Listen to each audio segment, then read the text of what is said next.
नमस्ते। स्वागत है आपका मम्मी ट्यूबर में। मैं हूं पर्णिका, एक प्री स्कूल टीचर और एक सर्टिफाइड फोनिक्स ट्रेनर। आज का वीडियो ये है कि आपके 4 से 5 साल के बच्चे को कौन सी प्री मैथ और मैथ स्किल्स आनी चाहिए। I been a pre school teacher for 5 years, मुझे 5 साल हो गए हैं। एंड ये जो स्किल्स है ये फाउंडेशनल स्किल्स होती हैं। एंड ये स्किल्स हम बहुत आसानी से बच्चे को खेल खेल में ही पढ़ा सकते हैं। और एक बार ये आ गई तो आगे उसको जो मैथ्स होती है, यानी जैसे यूकेजी या फिर फर्स्ट सेकंड की मैथ्स होती है, उसमें उसको प्रॉब्लम नहीं होती है बच्चे को। आज मैं आपको वो स्किल्स बताऊंगी और ये स्किल्स बच्चे को पढ़ानी कैसे है, इस पे मेरे चैनल पे ऑलरेडी बहुत से वीडियोस हैं। तो जो मैथ्स की प्लेलिस्ट है या फिर वो जो नर्सरी और एलकेजी क्लास के बच्चों की प्लेलिस्ट है, उसका लिंक मैं आपको डिस्क्रिप्शन बॉक्स में देख लूँगी, वहाँ से आप वीडियोस चेकआउट कर सकते हैं। वीडियो स्टार्ट करने से पहले एक इंपॉर्टेंट मैं डिस्क्लेमर दे दूँ कि जब मैं बोल रही हूँ 4 से 5 साल के बच्चे को ये स्किल आनी चाहिए, तो मैं एक एवरेज बच्चे की बात कर रही हूँ। हर बच्चा अलग होता है, उसकी लर्निंग स्किल्स अलग होती हैं, लर्निंग टाइम और जो लर्निंग कर्व होता है वो अलग होता है। तो हो सकता है ये स्किल्स ऑलरेडी 3 साल के बच्चे को आए, या फिर 5 साल के बच्चे के लिए शायद ये स्किल्स थोड़ा डिफ़िकल्ट हो। तो प्लीज़ कमेंट सेक्शन में मत कहिएगा कि मेरे बच्चे को कुछ नहीं आता और आप परेशान हो जाएं, या ये मत कहिएगा मेरे 2 साल के बच्चे को भी आता है या आपने कुछ भी बताया है। मैं इन जनरल बात कर रही हूँ जो कि एवरेज 4 से 5 साल के बच्चे के लिए इम्पॉर्टेंट होता है।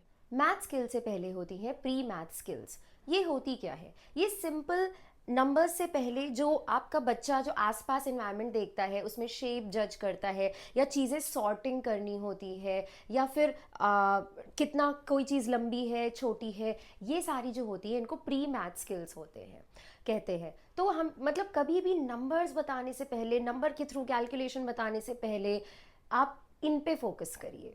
स्किल नंबर 1, आपके 4 से 5 साल के बच्चे को सॉर्टिंग, क्लासिफाइंग एंड मैचिंग आना चाहिए। सबसे पहले सॉर्टिंग एंड क्लासिफाइंग की बात करते हैं। तो आपके बच्चे को कलर, शेप और साइज के हिसाब से चीज़ें अलग अलग करनी आनी चाहिए। जैसे अलग अलग कलर के ब्लॉक्स हैं तो रेड कलर का अलग, येलो अलग, ब्लू अलग, ये आना चाहिए।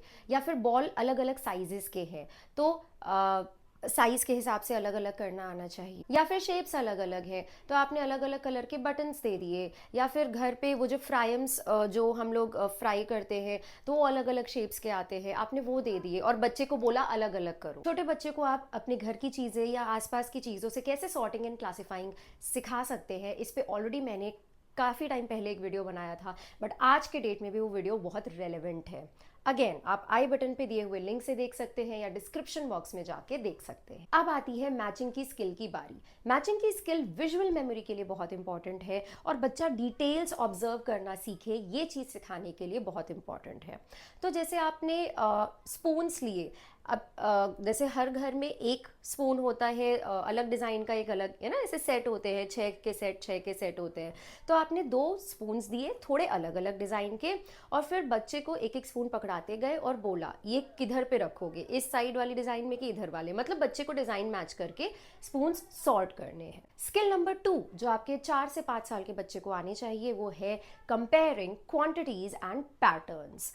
मतलब किधर ज़्यादा है, मोर, लेस, इक्वल। आपने एक साइड ज़्यादा पेंसिल्स रख दी, एक साइड कम पेंसिल रख दी, अभी और मोर और लेस पूछा, वेयर आर मोर पेंसिल्स, किस साइड पे लेस पेंसिल्स है। आप यही चीज़ ब्लॉक्स के साथ कर सकते हैं, यूटेंसिल्स के साथ कर सकते हैं, बट ये जो क्वांटिटी का कंपैरिजन है वो बच्चे को आना चाहिए। अब पैटर्न्स क्या होते हैं, तो आपने एक रेड ब्लॉक रखा, ब्लू ब्लॉक रखा, फिर रेड ब्लॉक रखा, अब पूछे नेक्स्ट क्या आएगा, तो ब्लू ब्लॉक आएगा, उसके बाद क्या आएगा, रेड ब्लॉक आएगा। तो इस तरीके जो पैटर्न रिकग्निशन है वो आप बच्चे को सिखाइए टॉयज की हेल्प से। स्किल नंबर 3 जो 4 से 5 साल के बच्चे को आनी चाहिए वो है स्पेशल अवेयरनेस एंड उसके साथ पोजिशनल वर्ड्स। स्पेशल अवेयरनेस पे मैंने ऑलरेडी वीडियोस बनाए हैं, इतने बड़े बच्चों के लिए क्या वर्कशीट्स, क्या एक्टिविटीज़ हो सकती हैं, उसका लिंक आप डिस्क्रिप्शन बॉक्स से चेकआउट कर सकते हैं। पोजिशनल वर्ड्स जैसे कि टॉप, बॉटम, साइड, ये सिंपल वाला जो पोजीशन बताने वाले वर्ड्स हैं वो आने चाहिए। आप ये कैसे कर सकते हैं, एक चेयर ले लीजिए, चेयर के ऊपर कुछ रखिए, फिर बताइए this is on the chair, this is below the chair, और उसके बाद इसी के क्वेश्चंस पूछिए बच्चों से। ये तो थे प्री मैथ स्किल्स। अब हम देखते हैं मैथ स्किल्स जो आपके 4 से 5 साल के बच्चे को आना चाहिए। Math skill number 1 is number counting and recognition. तो 4 से 5 साल के बच्चे को करीब 1 to 20 तक तो मिनिमम सीक्वेंस में नंबर बोलना आना चाहिए। 1 to 50 तक मोस्ट ऑफ द स्कूल्स में सिखा दिया जाता है, बट 1 to 20 तक भी सिखाया तो भी चलेगा। एंड नंबर रिकग्निशन, तो अगर आपने 4 नंबर दिखाया, बच्चे को देख के पहचानना चाहिए दिस इज 4 या 14। नंबर रिकग्निशन 1 to 20 तक आना चाहिए। नाउ इसमें मैंने नंबर नेम्स इंक्लूड नहीं किया है। आई नो 4 से 5 साल के बच्चे को बहुत स्कूल्स में 1 से 10 तक नंबर नेम रटा दिए जाते हैं, बट व्हाट्स द यूज़, उसका फ़ायदा क्या है? वैसे भी बच्चा थोड़ा बड़ा होगा फोनिक्स से, और उसके अलावा थोड़ा लर्निंग से वो धीरे धीरे ये चीज़ सीख जाएगा। But I don't consider it is a math skill that is very important for a 4-5 years old. आपको सिखाना है, आप सिखा सकते हैं, बट मैंने इसको इंक्लूड नहीं किया है अपने वीडियो में। मैथ स्किल नंबर 2, बच्चे को ऑब्जेक्ट काउंटिंग आनी चाहिए। तो जैसे आपने 4 चॉकलेट्स रख दी, बच्चा काउंट करे 1 2 3 4।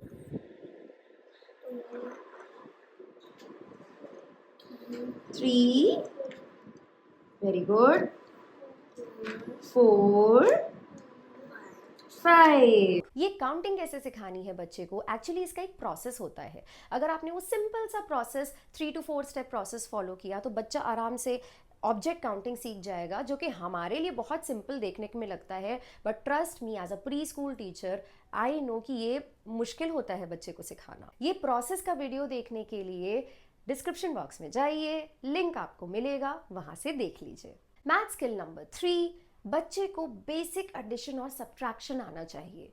अब आप बोलेंगे ये तो एक यूकेजी यानी 5 से 6 साल या फिर फर्स्ट के बच्चे को सिखाया जाता है, तो मैं कॉपी पेन पे लिख के मैथ सम सॉल्व करने की बात नहीं कर रही हूँ। मैं सिंपल बात कर रही हूँ। जैसे आपने 2 पेंसिल बच्चे को दी, 2 पेंसिल एक और बच्चे को दी, और फिर पूछा आप दोनों के पास मिला के कितनी है। ओके, सो ये बेसिक चीज़ है, ये आनी चाहिए, क्योंकि ये एक मैथ स्किल के साथ एक लाइफ स्किल भी है। और इसके अलावा सब्ट्रैक्शन भी ऐसे ही, आपने 4 ब्लॉक्स रख दिए, एक ब्लॉक हटा लिया, पूछा अब कितने ब्लॉक्स बाकी है। मतलब even without telling the child कि okay this is maths, this is addition, this is subtraction, बिना हैवी टर्मिनोलॉजी यूज करे हुए ये स्किल सिखानी है बच्चे को। And the last skill that a child should know is time concept.